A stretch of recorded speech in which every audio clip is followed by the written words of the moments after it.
اٹھا کر قریب آئے.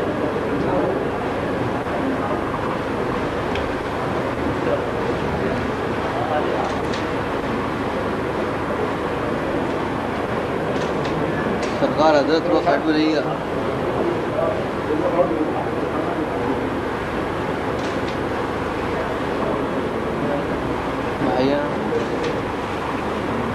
تحریک پاکستان اور تاریخ پاکستان سے متعلق سرگرمیوں میں اپنا بھرپور کردار ادا کیا ہے، بلکہ بیرون کراچی ادارے کی شاخیں اور فلاحی اسکول بھی قائم کیے ہیں.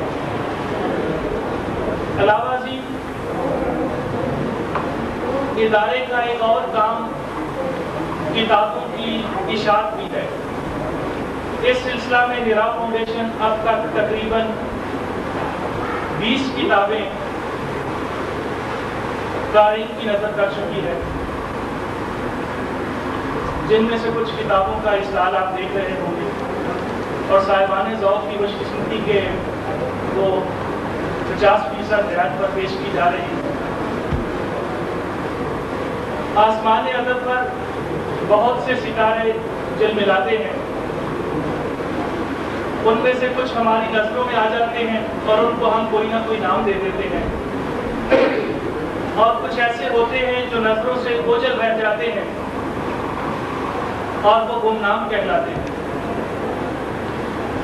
جناب شبیر احمد انصاری نے ہرا فاؤنڈیشن کے بانی کی حیثیت سے ہمیشہ یہ کوشش کی ہے کہ ایسے ادیبوں اور شاعروں کو سامنے لایا جائے کہ جن کی صلاحیت کسی سے کم نہیں، مگر اپنی کوئی ادبی لابی نہ ہونے کی وجہ سے ان کو نظر انداز کیا جاتا ہے.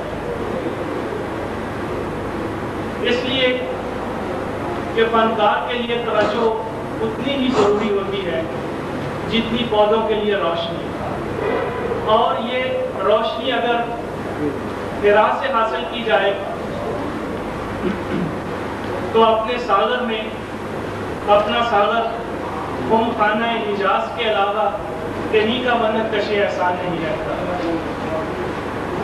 مجھے یقین ہے کہ جس طرح سر سید نے خالی سے مسدس لکھوائی تھی، اسی طرح شبیر احمد انصاری صاحب جو کام جناب تنویر پھول سے لے رہے ہیں، یقیناً ان کے لیے باعث سعادت ہے اور ان کی بخشش کا وسیلہ ہے انشاءاللہ. اب میں جس مقرر کو دعوت کلام دینے جا رہا ہوں، انہوں نے منظوم اور منصور دونوں صورتوں میں کام کیا ہے. ابتدا تو غزل گوئی اور افسانہ نگاری سے کی، لیکن بعد میں ہم نعت اور مناجات کے سلسلے میں بڑا قابل ستائش کام کیا. اب تک ان کی 14 تصانیف منظر عام پر آ چکی ہیں. اب وہ امتیاز مسلم صاحب سے گزارش ہے کہ وہ تشریف لائیں اور کتاب، صاحب کتاب اور آج کی تقریب کے بارے میں اظہار خیال فرمائیں. جناب ابو الامتیاز مسلم صاحب.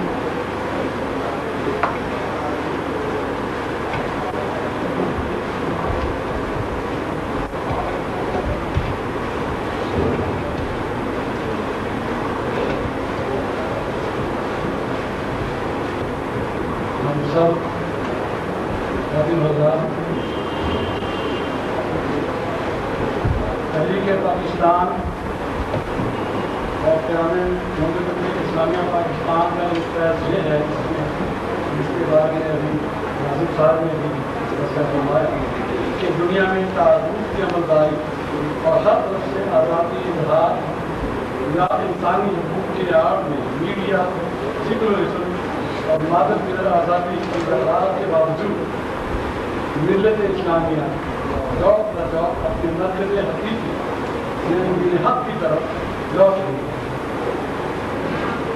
اس کا اندازہ مساجد کی روز اپنی رونق، حج عمرہ کے بڑھتے ہوئے ذوق و شوق اور سنت رسول پاک کی تجدید رویت کی حدیث مبارک سے کیا جا سکتا ہے. وہ اللہ تعالیٰ کے فضل سے ملت مسلمہ میں فکر و عمل کے اتحاد کی کامیابی ہو رہی ہے۔ ایمان و یقین کے ساتھ عمل کی طرف پیش قدمی کا رجحان بڑھ رہا ہے۔ اطمینان بخش بات یہ ہے کہ بہر قدم نوجوان اس میں پیش ہیں۔ شعر و ادب میں اس وابستگی کی دلیل حمد و نعت اور مذہبی شاعری کا فروغ ہے۔ آج اس صنف سخن کو جو عروج اور مقبولیت حاصل ہے، شاید اپنی وسعت کے اعتبار سے کسی دور میں نہیں رہی، بلکہ حمد و نعت کو سکہ راج الوقت کہا جاتا ہے۔ حق بات یہ ہے کہ یہ صرف آج کے ادب کی ایک ایسی عظیم الشان حقیقت ہے کہ اسے نظر انداز نہیں کیا جاتا۔ شعر، شاعر اور شعور کا مادہ ایک ہی، ان میں فکر و فطانت اور عقل و ذہانت کا فطری تعلق واضح ہے۔ شعر شعور کا عطر ہے جس کی خوشبو سے مشابہ خیال معطر ہوتا ہے، اور خیال لفظ و بیان کے شہد میں گھل کر وجدان کی بالیدگی اور وہم و گمان کی شفاکاری کا باعث ہوتا ہے۔ غالباً اسی لیے کہا گیا ہے کہ شاعری تدریج کا پیغام ہے۔ شعر و ادب کی زبان قلب و روح پر بھرپور طور پر اثر انداز ہوتی ہے۔ وہ اپنے مخاطب کا ذہن اپنی گرفت میں لے سکتی ہے۔ رسمیہ رجس، نفسیہ، ہجر و فراق کے گیت اور ملی نغمے اس کی سب سے بڑی مثالیں ہیں۔ چنانچہ منکرین رسول نے کلام الہی کے اثر آفریدی کی وجہ سے بار بار آپ پر الزام لگایا کہ آپ لوگوں کو بلا صاحب یا پریشان خیالی کا شکار ایک شاعر ہے۔ بل قالوا اضغاث احلام فالاختراع بل هو شاعر، نہیں بلکہ وہ تو یہ کہتے ہیں کہ یہ قرآن کو پریشان خیالات ہیں، نہیں بلکہ یہ کہ انہوں نے تیرے رسول پاک میں اسے گھڑ لیا ہے، بلکہ وہ تو ایک شاعر ہے۔ تاہم اللہ تعالیٰ نے سختی سے ان کی تبدیل کی اور حضرت کی اور صراحت فرمائی۔ اس کی آیت ہے الحاقہ کی 40ویں اور 41ویں آیتیں ہیں۔ ہماری تقریب کے مہمان خصوصی حاجی محمد حنیف طیب صاحب تشریف لے آئے ہیں اور ہم کو شرکا کی جانب سے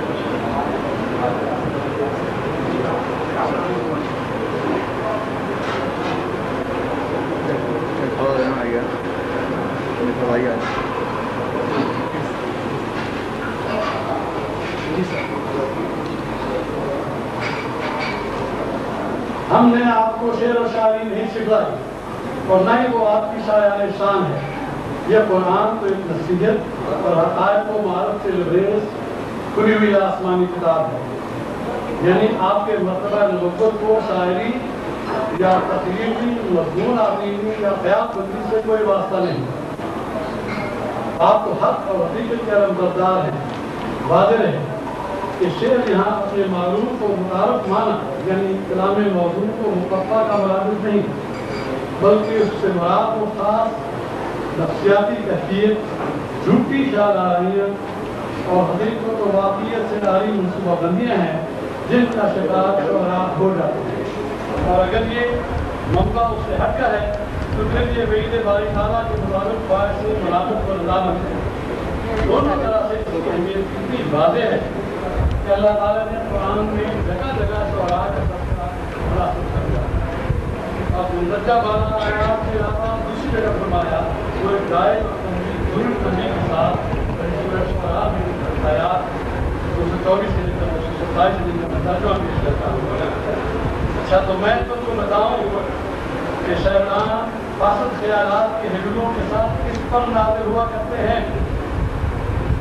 وہ ایسے کہانوں اور ضعیف و بےخاص لوگوں پر اترا کرتے ہیں جو آتی دروغ بات اور بد کردار اور جو ان یعنی شیطانوں کی طرف کان لگائے رکھتے ہیں، ایک معمول کی طرح نفسیاتی طور پر اثر پذیر ہونے کے لیے خدا کھا بیٹھے رہتے ہیں اور فکر باطل کے طرفدار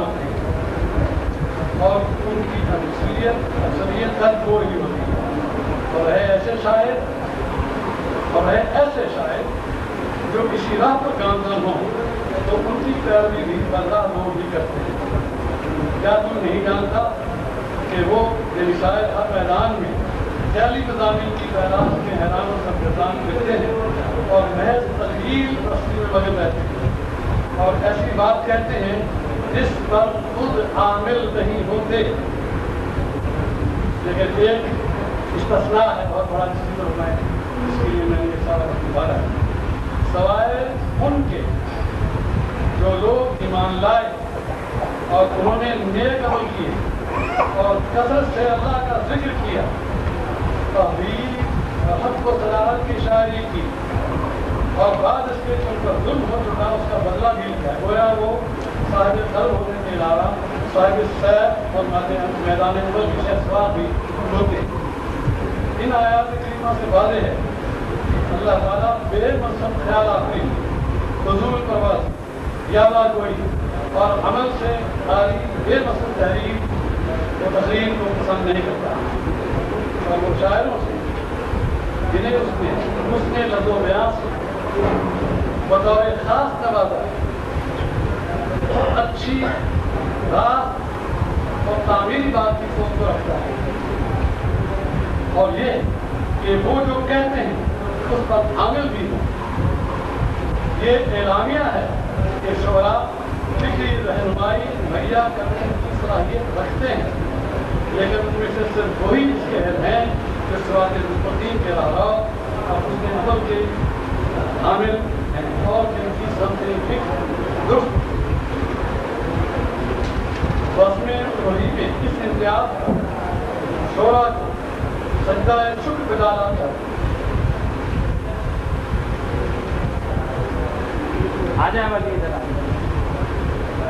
بس میں وہی میں اس امتیاز کا شعراء کو سجدہ شکر پہ ڈالا کر اپنے آپ کو اصلاح بنی نوع انسان کی وقت کر دینا چاہیے۔ گویا آپ کے دعوے منشور آدرش اور لفظ و بیان کا عکس آپ کی روزمرہ کی زندگی پر بدرجہ دم پڑنا چاہیے۔ جو دیگ و شاید اس معیار پر پورے اتریں گے وہی اس اصلاح کے باعث مقبول بارگاہ بےعزتی و بارگاہ رسالت ہوں گے۔ ان میں حسان بن ثابت، شیخ الدین بصیری، خواجہ معین الدین چشتی، شمس تبریزی، مولانا رومی، سعدی شیرازی، خواجہ نظام الدین اولیاء، جان محمد قدسی، اللہ حسین علی، غلام خواجہ گرامی جالندری، علامہ شبلی، نعمانی، سید سلیمان ندوی، علامہ اقبال اور بے شمار دوسرے مطبوعات شعراء کی اسماء گرامی جنہوں نے اپنی صلاحیتوں